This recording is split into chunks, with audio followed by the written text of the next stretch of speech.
Hey everyone, I welcome you all to this session. In this session, we will learn the process of performing API testing in JMeter.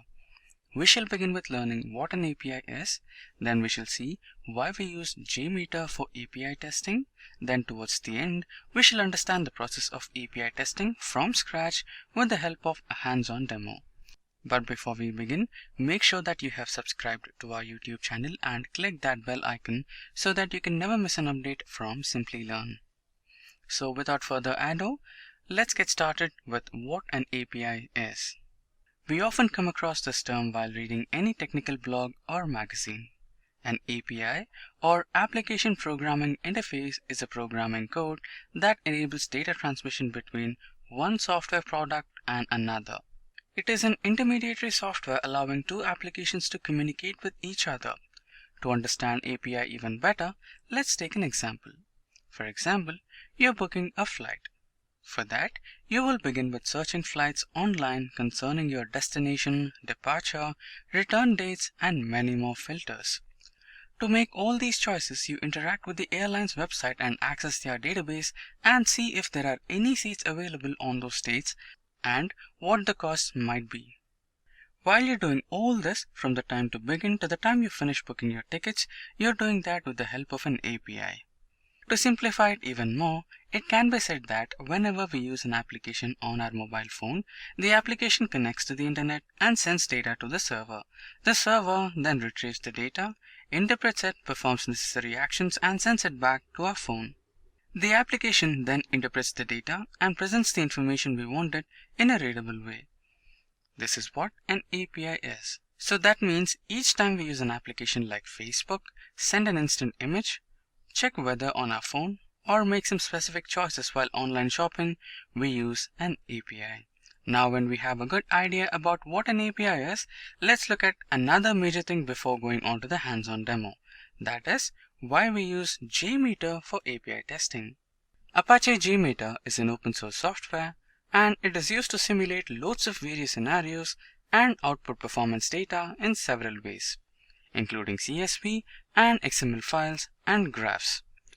We know that the Apache JMeter is 100% pure Java application, so it is available on every OS that supports Java 6 or later.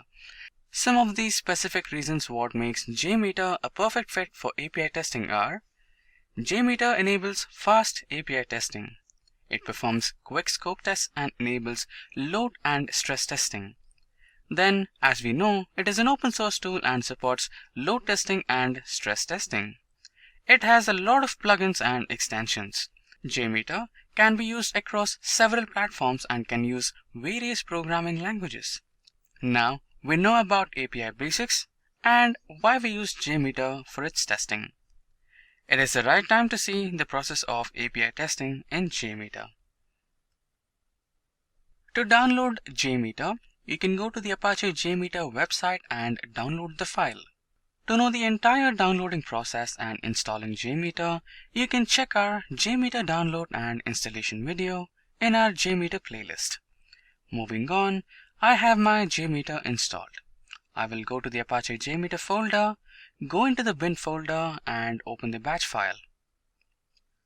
This might take a while and then the JMeter window will open on the screen.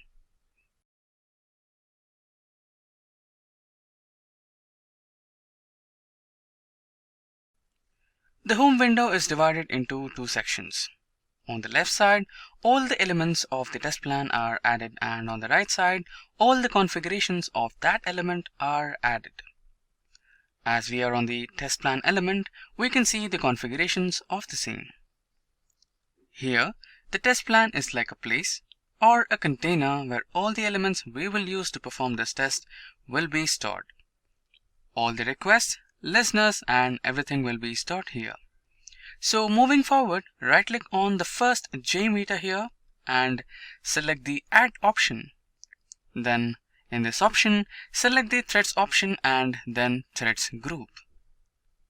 The thread group refers to the users that are used or created or needed to run this test. It has several different options, like the action to be taken after there is an error, or you can choose it the way you want. Then there is this number of threads where you can choose the number of users you want.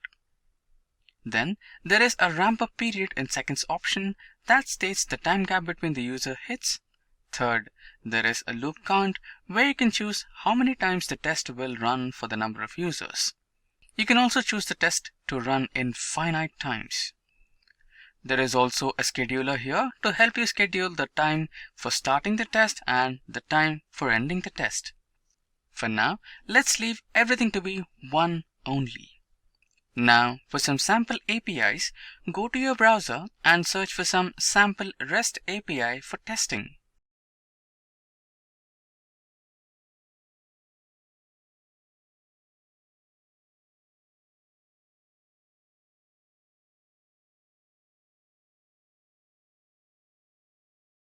In this, we will go to the first link, that is reqres.in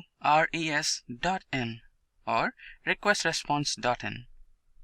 We will create and run get, post, put, and delete REST API request in JMeter in the demo.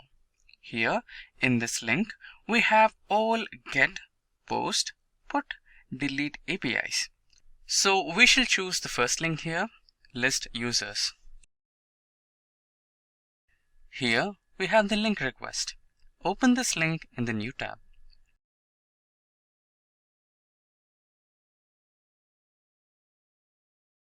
Then we have got the URL for this API. Copy this URL and go to the JMeter window. Then in the JMeter window, right-click Thread Group and go to Add. In the box that appears, select Samplers. You can see all types of requests that JMeter can work on. We shall choose the HTTP request. Here, you will have to give the address to some home pages or websites. Here, in the server name or IP box, we have to give the server name or the IP. So here, we shall paste the get API request URL. In the protocol box, we shall put the HTTPS. If in the URL the protocol would have been HTTP, then we would have left this box empty. In the URL, we shall put the URL link. Remember that we do not put any slashes here and that anything after the URL would be put in the path. So we shall remove the path from the URL and put it in the path box. Then we shall take part from the question mark and use it to give parameters.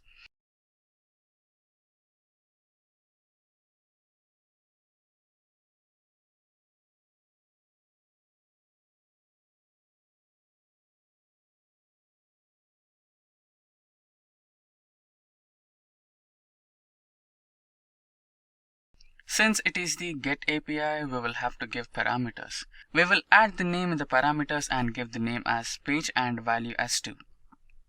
In this HTTP request drop-down, we can see all the different types of HTTP requests that JMeter accepts. For now, we shall leave it to be get since we are using the get API. And also, let's name this HTTP request as get API. Now, when our HTTP request is ready, we shall perform the test on it. To determine what the results of the test will be, we need to add some more test elements. We shall again right-click on the thread group, go to the listener options, then in the box, we can check the different types of reports that JMeter provides us. For now, we shall select 2 of these. Let's choose View Results Tree and the View Results in the table. Now, save the test. I will save the test with the name API Testing.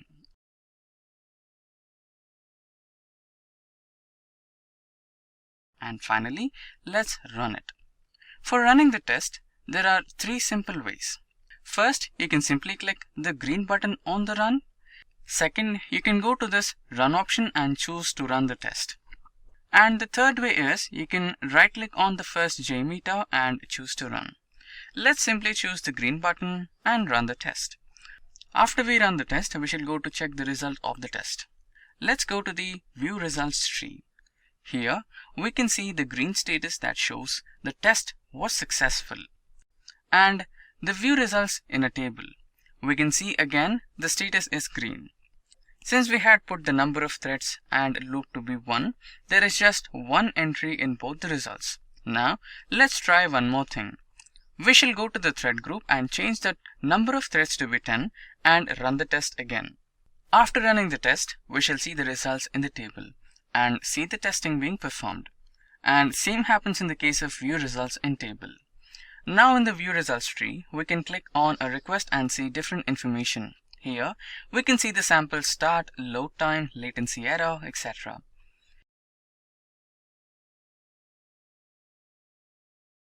Same in the view results in table. You can see all such information in a tabular format. You can also see the response data here.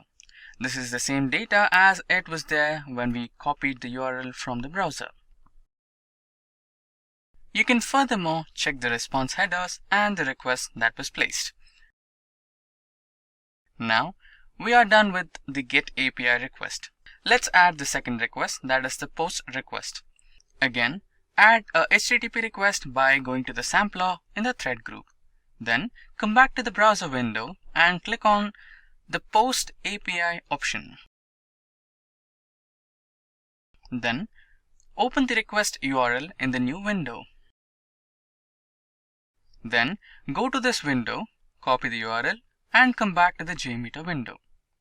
First, let's rename this HTTP request as post API.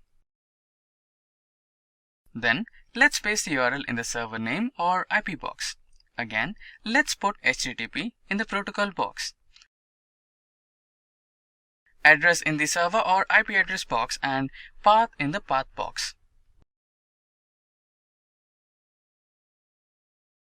And in this HTTP request drop-down, select the post option this time. Then let's go to the parameter part. Here, select the body data option and we shall have to add body now. So go back to the browser window and copy the body from here.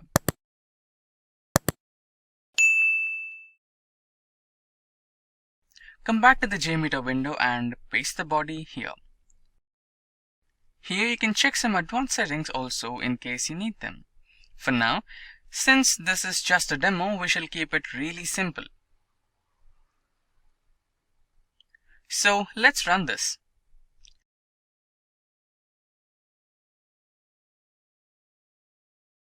We shall go to our two listeners and clear the previous output. Then we shall save the test and run it.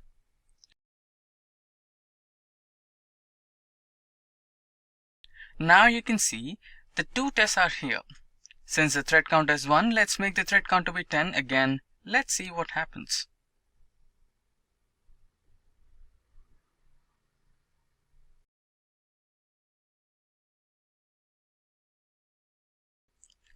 Now when I run the test, I can see the test running a required number of times, that is 20 times. Again, I can see information about different requests that include different parameters like latency, errors, etc.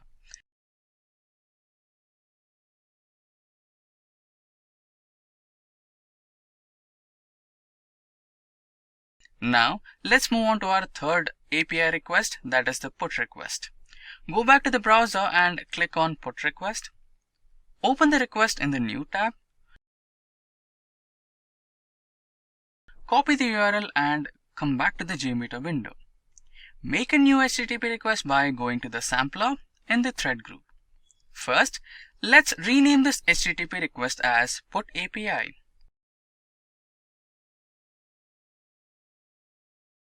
Then let's paste the URL in the server name or IP box. Again, let's put HTTP in the protocol box.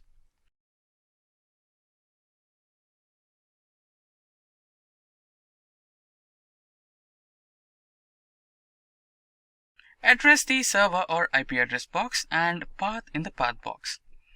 And in the HTTP request drop-down, select the put option this time. Here also we shall have to add body data.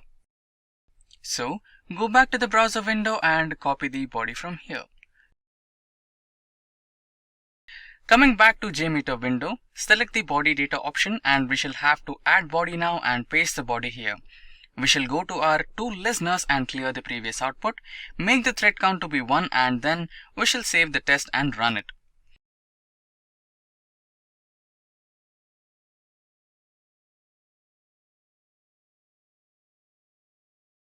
Now you can see the 3 tests here. Since the thread count is 1, here by clicking on the API request, we can check a lot of data like the response, body and response headers. And same in the case of view results in the table. You can see the data in a tabular format. Let's make the thread count to be 10 and again see what happens. Now when I run the test, I can see the test running a required number of times. And here I can see information about different requests.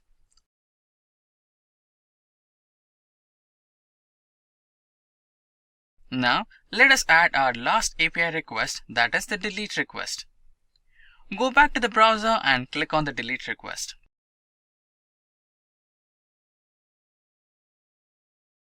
Open the request in the new tab, copy the URL and come back to the JMeter window.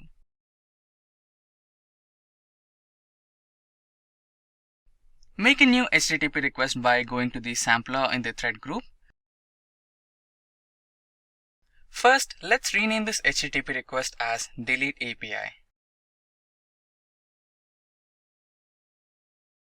Then, let's paste the URL in the server name or IP box. Again, let's put HTTP in the protocol box, address in the server or IP address box, and path in the path box.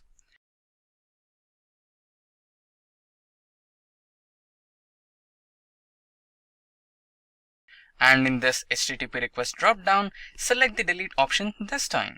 Here, there is nothing to be added in the parameters section. So, let's go to the two listeners and clear what all is there. Then save this test and run it. Since we did not make the number of threads 1 this time, we can see the test running n number of times. We can see the information of any API request by just clicking on it. So this is how we create, run and perform API testing on different API requests in JMeter. And with this, we have come to an end of this session. I hope you guys found it informative and helpful. If you have any queries and questions, do let us know in the comment section below. Thank you for watching and stay tuned for more from Simplilearn. Hi there, if you like this video, subscribe to the Simplilearn YouTube channel and click here to watch similar videos. To nerd up and get certified, click here.